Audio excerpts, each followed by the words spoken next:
When I was in my 20s, I became very sick. Many of you may even know this story, but the whole thing isn't in the book, and you might know the whole story, so I'll give you a little new pieces of it.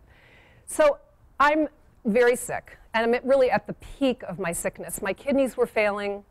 I had steroid psychosis, which really affected my thinking. I was living by myself in Santa Barbara. I'd just broken up with a boyfriend who had left me for another woman. I was pretty much, I thought I was doing fine until I got on the scale one day and realized I'd lost 20 pounds. I was losing weight fast. I wasn't sleeping. I wasn't eating. I didn't really know that I wasn't eating, but that was happening. So I got really, really sick. And I got to the point where my brain wasn't working really well, and I couldn't take care of myself. So my mother had to come out and get me on the West Coast. Here I am, 33 or something like that.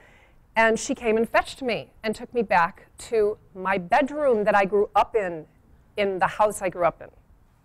So she sold all my belongings in Santa Barbara where I was, my car. It was me and my cat moved back to my house, and I just was completely like, oh my God, I'm nothing. And that's really the conversation in my head was, I'm nothing. I totally ruined my life. I blamed myself for getting sick. There's a whole story to that, which I won't get into.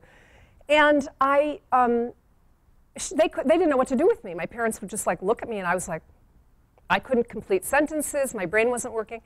So they sent me down to my sister's in Florida, and she started having me see this chiropractor who had vitamins and nutrients that help your brain. At the same time, I used to swim every day. So I was swimming in the pool one day, and I was listening to the common lament in my brain, which was, you're a loser. You really screwed this one up. You have nothing to show for your life. You'll never, ever get it together now. It's over. Right? The only thing is, this one time, I actually heard the voice.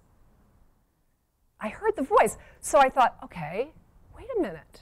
If I heard the voice, maybe I'm not the voice. Who is that voice? And it wasn't like, an enlightenment experience, but it was like a sacred placeholder for me to realize that that mind isn't always our best friend, and that it wasn't me.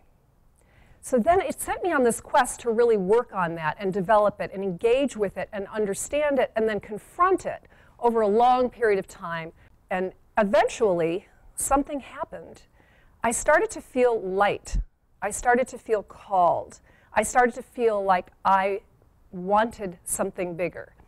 And I started to go to Kripalu, which was if you've ever heard of it, it's a location up in the Berkshires where you do yoga and you have and you work on yourself spiritually.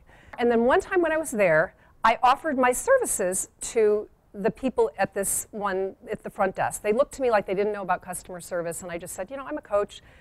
I could help you.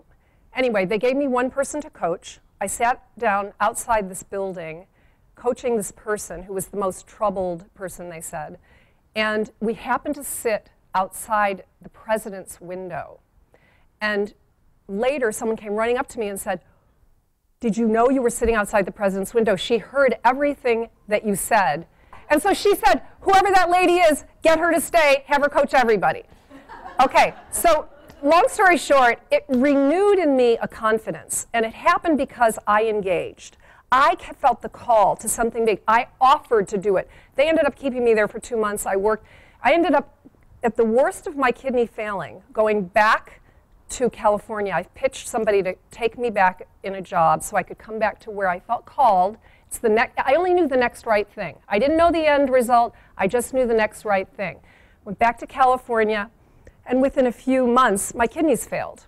So I got to California. I got on a transplant list. I went to dialysis for 1.5 years, but I was happy because I was doing the work. I knew I was moving in the right direction. I was working with my mind and feelings.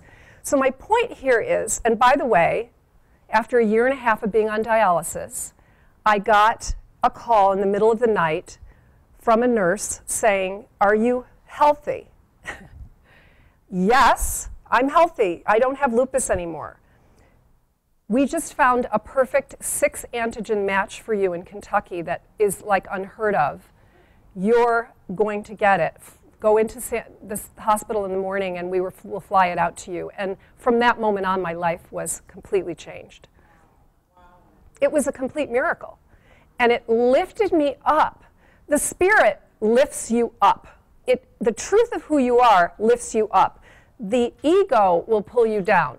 So let's call it the evolutionary self, will lift you up. It will call you towards what the thing is that's next for you. And you only need to know the next right thing.